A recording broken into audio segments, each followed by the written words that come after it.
Welcome back to the Shipyard. Today we are talking about the Relora Sankur, the Kazon Predator class blind booster from Resistance is Futile. With base stats of 4 attack, 1 agility, 5 hull, and 3 shields, it comes in at 26 points, and it is a very formidable ship. The special ability is if you performed a green maneuver this round during the roll attack dice step of the combat phase, roll 1 extra attack die. Due to the 180 degree forward firing arc and having 4 options for green maneuvers, 1 and 2 straight and 1 banks, this is a really nice ability, and you might as well just have 5 attack dice printed on the ship. I think this is a great ship, probably in my top 15 of ships overall. It's not great at maneuvering, it's not great at defending, but it is a ship that goes in there, hits hard, and asks questions later.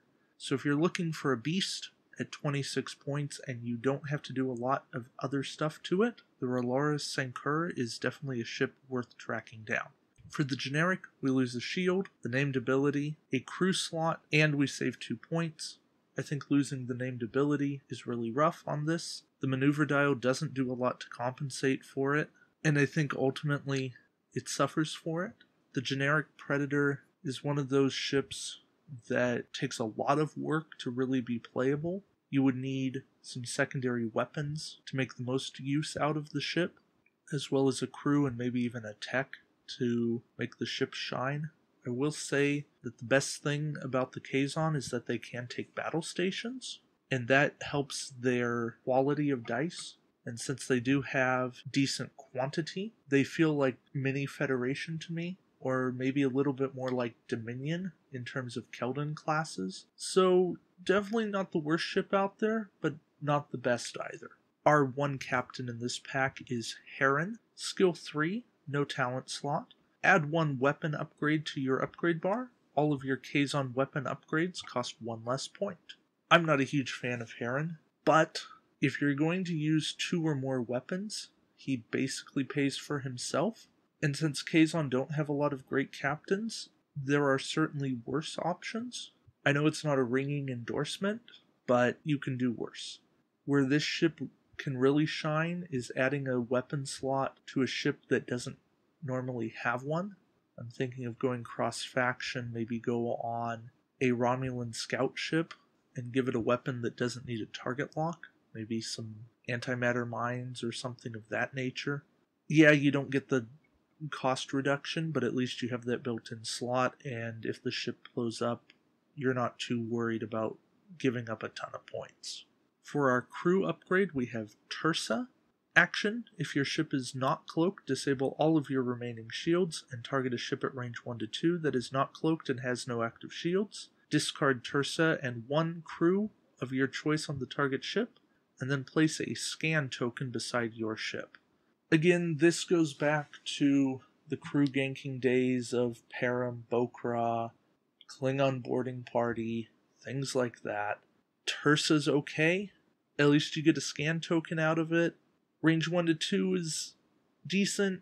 Losing your shields doesn't kill you on most Kazon ships because they have more hull than shields, but ultimately you have better things to do. So Tursa is probably a pass more often than not, but if you can find the right use for the card, then by all means go for it.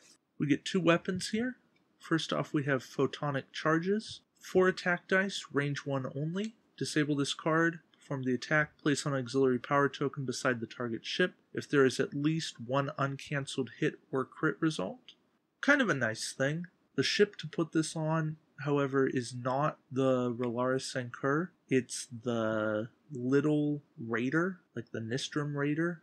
Just because you're upping the attack dice. You could put this on the Relora Sankur and then you're getting 5 attack dice if you do a green maneuver. Being able to add auxiliary power tokens can really mess with somebody, so it's a nice ability, but even then, I think more often than not, you're better off just shooting them with a bunch of dice, hoping to get some criticals, and see what criticals you can get on them. The other weapon is Particle Beam. It's also 4 attack dice, range 1 to 2. Attack, disable this card to perform the attack. You may fire this weapon from your forward or rear firing arcs. I like this one, especially on the Relora Sankur, because it gives you 270 degrees of coverage. If you do a green, it's 5 dice. And now you have very few blind spots. Great options for just a few points. You're giving yourself a lot of coverage, and there's not a ton of downside to this one.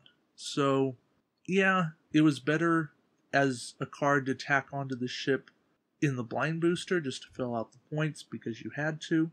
I'm not sure that I'd always take it for a tournament, but considering how hard it is to turn this ship around, you're going to be primarily doing that one bank maneuver. Particle beam covers your rear firing arc, makes it harder for a ship to stay behind you. And yes, somebody can get in alongside you, shoot you once, but it's going to be harder for them to follow you at that point. So I would give Particle Beam Weapon a shot, especially on the Relora Sankur. I don't know how much I'd mess with it in other places, but it's certainly a weapon that's actually worth a look. Lastly, we have a tech, and that is Tractor Beam.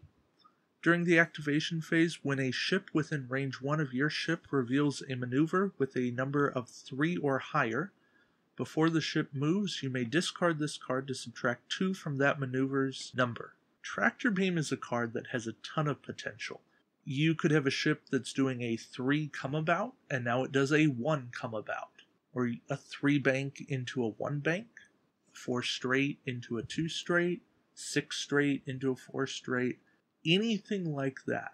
If you're good at being able to judge distances, and seeing if your planned maneuver would cause a bump, and if a shorter maneuver wouldn't, then Tractor Beam is a card that you can do well with. Also, if you have your opponent close by, you can mess with their maneuvers, and maybe shortening them up will cause them to be in a position that they don't want to be. Maybe you can cause them to not get a shot off by doing a shorter maneuver, or even better, cause them to come about and be right in front of your ship so that you can shoot at them and they can't shoot back. For such a cheap upgrade, Tractor Beam has a ton of potential, and you just have to find that critical moment to exploit it to the best of your ability. So overall, I really like the Relora Sankur.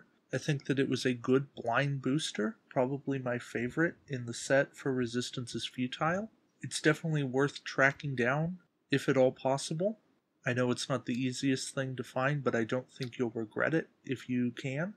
I still wouldn't pay more than $15 or $20 regular retail release for it, but the things that you get out of it, a good ship with a really good ability, Tractor Beam as an upgrade even though it does come on the Ogla Razik, and a couple of weapons that aren't hideous, makes it a worthwhile pack, in my opinion. I hope that you've learned how to better utilize something in this pack. I hope that you'll consider going out and finding a Relora Sankur of your own. Until next time, thanks for watching, and we'll see you around the shipyard. Take care, guys.